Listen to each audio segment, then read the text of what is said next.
Welcome to Sweet Life Beat Life. We hope this video helps. You start by making sure the phone is charged and unlocked. Once done, go directly to Settings and tap Security or Biometrics. You need your current PIN or password to authenticate. Enter it when prompted.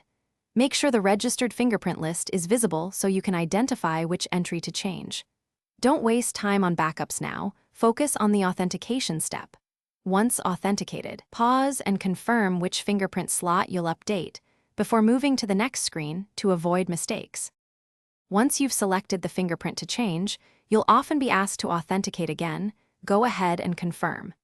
If you choose Remove, the system deletes that fingerprint and you'll immediately see an option to add fingerprint.